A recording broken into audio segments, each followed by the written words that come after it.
the only one who uses like 2 tea bags in their cup of tea? Such a weird habit, but the other day I almost spent 40 euros on an Uber.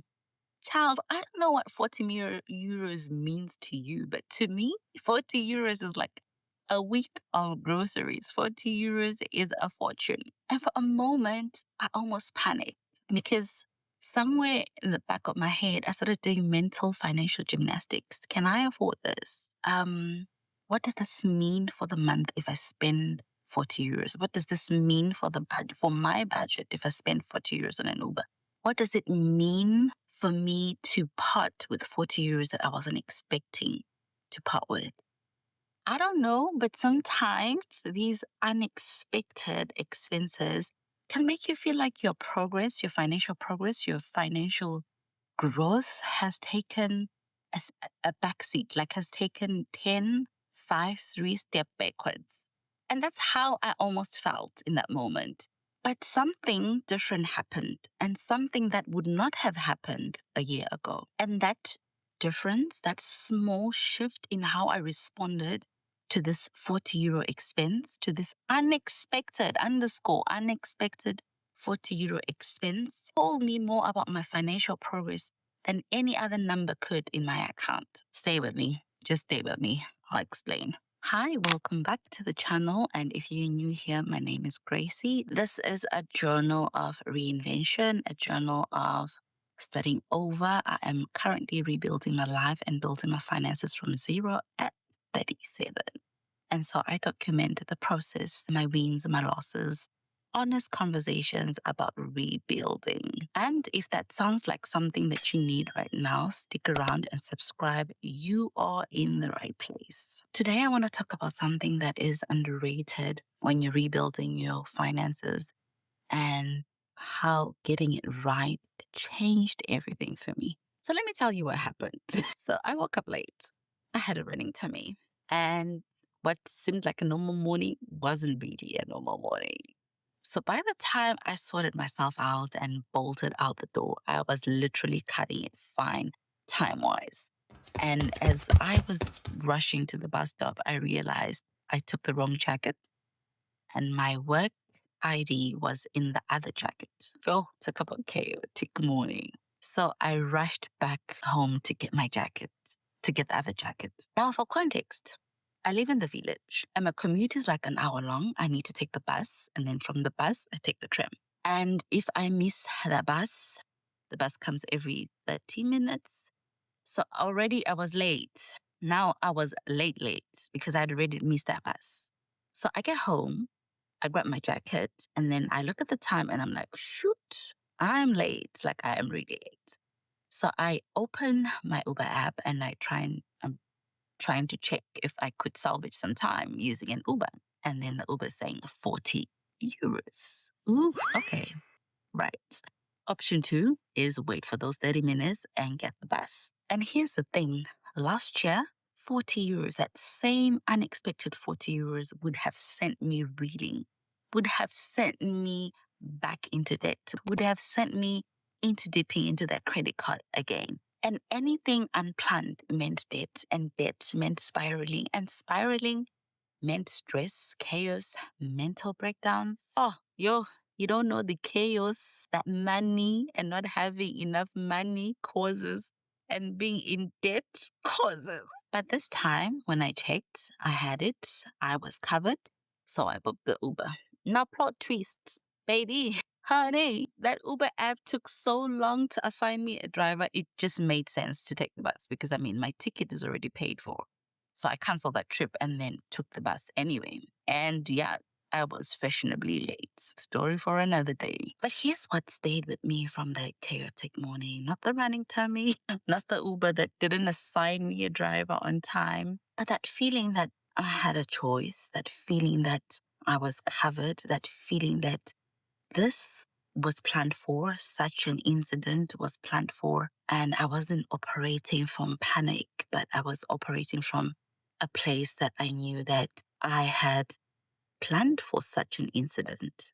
And that is what financial progress looks like for me.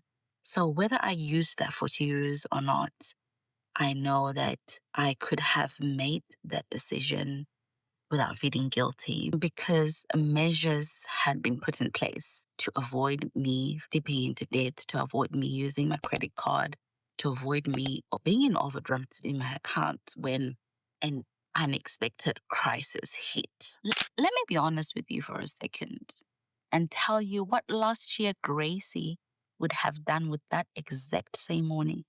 Last year, I had no buffer, I had no cushion, I had no measures in place for such an incident. I had nothing sitting between me and an unexpected expense except credit card or an overdraft. And I was already trying so hard to climb out of debt.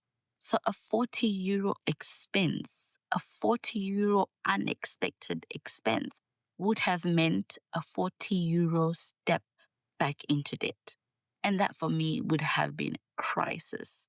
And I would not have made a calm decision, honestly. Even if I had booked that trip, the guilt that was going to follow me the whole day, the guilt that was going to hound me that whole week, the mental calculation for the rest of the week or month, I was going to spiral. And probably I would have been saying to myself, I was doing so well. Now look what happened. One bad morning and I'm back in debt.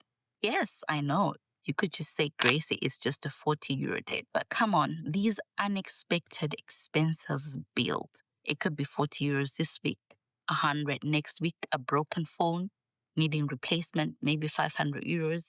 You know the drill. Your car payment or something you need, whatever it is, it could be more and they add up eventually. So for me, that would have meant debt again. And then the shame, and then the exhaustion of feeling like you're constantly starting over no matter how hard you try. And your efforts seem like nothing is happening. I know you could feel like I'm being dramatic about this, but no, this is what living without any financial cushion actually does to you. Every small surprise becomes a potential crisis. And when everything feels like a potential crisis, you cannot think clearly about your money. You just react. I know because I was avoiding my banking apps because I didn't want to see the numbers. I was swinging from robbing Peter to paying Paul and robbing Paul to pay Peter. I would be spending impulsively because I don't know what happens. But when you're in a tight space financially, somehow your impulsive spending goes up. Ooh, yeah. But anyway, I was stuck in that loop for longer than I want to admit. And the thing that broke was not a pay rise. It was not a windfall. It was not finally earning enough, but it was just 300 sitting in a separate account that I refused to touch. And here's the step that changed everything for me. All the financial literacy books I was reading, videos I was consuming, or podcasts I was listening to, everybody says build an emergency fund. But sometimes 3 to 6 months worth of emergency fund feels like a big goal. And no, I'm not arguing that an emergency fund is not important. It is important. But when you're rebuilding from zero, when you're rebuilding while you're trying to pay off debt, an emergency fund feels really impossible, especially 3 to 6 months worth of emergency fund. It feels like it's a big goal that you cannot achieve in the moment. I mean, you look at the number and your brain shuts down because it does not feel achievable in the moment. And then what do you end up doing? You do nothing because the goal feels out of reach. And so what did I do for myself? I decided to reframe. I decided to start smaller. So when I decided to go on my journey of rebuilding, the first thing that I wanted to do was pay off debt and pay it off aggressively. But then when I looked at the numbers and if I was going to dedicate a big chunk of my money into paying debt, I would have been left with no buffer whatsoever, no protection, no cover if anything else happened because my money was budgeted so tight and there was no extra penny for anything else. So I decided to create what I call an incidental buffer. And it is exactly what it sounds like, incidental buffer, incidental fund, if you may. So it's just a small amount So for me, my goal was between 300 euros to 800 euros that I would set aside for incidences, like this 40 euro expense. Unexpected expenses would fall under this fund. Because the truth is, when you're rebuilding, it's not like life will stop and pause for Miss Gracie to catch a moment in her finances to rebuild. No, life is happening. Life will throw jabs. Life will throw unexpected incidences. Life will throw unexpected expenses. Life will throw anything. And sometimes most of these anythings come with an expense, come with a cost attached that you have not budgeted for, that you are not covered for. And this is why I created my own incidental fund. And the thing about financial literacy or listening to podcasts or learning or reading, whatever it is, you have to personalize the advice that you get. And hence, personal finance, it is personal. So personalize it. So when I looked at my numbers, I knew definitely I want to pay my debt aggressively. So hence, I was like, I do not want for me to run back into that debt that I'm trying to crawl out of. So I created this small little incidental buffer for myself. If shit hits the fan, that incidental buffer can help me and can go a long way. And that 300 to 800, yes, it might not seem like much, but here is why it works. Where the 3-month emergency fund advice fails for people in the early stages of a rebuild, it is very achievable. You can get to 300, you can see it building, you can feel it growing. And when you get there, when you have that small cushion sitting right there, your entire relationship with unexpected expenses changes. Because here's the truth about financial panic. The panic does not come from the expense itself. It comes from uncertainty, from not knowing whether you can cover it, from that split second where your brain is calculating, doing some financial gymnastics, worst case scenarios before you even have checked your account. And trust me, that experience is not ideal, nor is it lovely. But this buffer removes the uncertainty. When the uncertainty goes, the panic goes with it. Calm people make better financial decisions, don't you think? That sounds almost too simple, right? But it is one of the most underrated truths in personal finance. I know this because I lived it. That chaotic Tuesday morning was the moment I felt it in real time. No panic, no guilt feelings, just the thought that I have the option. Let me check and decide. And for me, what was most important is that this incidental buffer accounted not just for money, but then it also accounted for the cost of not going back into debt every single time life happens, the cost of the shame spiral on my motivation to keep going, the cost of feeling like I was permanently starting over no matter what I did, the psychological toll of living in constant financial panic. So that buffer wasn't just financial protection. It is protection for my motivation. It is protection for my mental health. It is the ability to stay in this for the long haul. And you cannot sustain a long-term financial rebuild without protecting your psychological well-being as well as your numbers.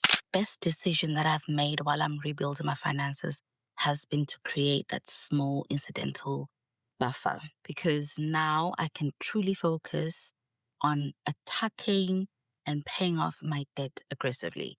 And while I'm attacking and paying off my debt aggressively, I am just putting small amounts that may look insignificant right now, but then my incidental buffer is building because I want it to be at 800 euros for now. So my main goal is to pay up my debt, and then my sub goal is to fund the incidental buffer till it gets to 800. If you're at the beginning of your financial rebuild, I would encourage you, before you invest, before maybe even pay off your debt, before you even start saving, before you even build your emergency fund, to build an incidental buffer. And you can define what that incidental buffer is to you. It could be 200, it could be 300, but then personalize it to where you currently are financially. Because the goal when you're rebuilding your finances is not to be rich, really. The goal is to break the cycle from debt, break the cycle from constantly starting all over again, break the cycle of constantly feeling financial panic with every transaction, every unexpected expense. Buffer is the difference between progress and setback. That buffer can be the difference between a bad morning and a bad month. And that buffer can give you options when you miss your bus and you are able to order your Uber comfortably. I mean, I'm living proof that it works. I mean, I had that chaotic morning on Tuesday, running tummy, late at work, missed buses, Uber's not assigning me a driver. But financially, I was calm. Financially, I was in a good space. Financially, I did not experience any setbacks. Financially, I did not have to reach back into my credit card. Financially, I did not need to reach into my overdraft just to cover that expense. I had the choice. I had the freedom to choose. I had the freedom to make a good financial decision. Although, well, since the Uber didn't assign me a driver, but still, I could have chosen to take that Uber and then salvaged my hours at work. No debt, no spiral, no setback, just a stressful morning that I think I was over that by lunchtime. And I came back home with peace of mind. And this is the goal with our finances. It doesn't have to be that glamorous, but it is that stability. I'm sharing this because I know somebody watching this is exactly where I was last year, exhausted from trying, doing everything right, and still feeling one expense away from going backwards, wondering if the small steps are actually adding up to anything. And I just want you to know they are. Even when you cannot see it, even when the progress feels invisible, even when you are sitting with 300 in a buffer account thinking it's nowhere near where I need to be, it is enough for right now. Because right now, the goal is not the destination.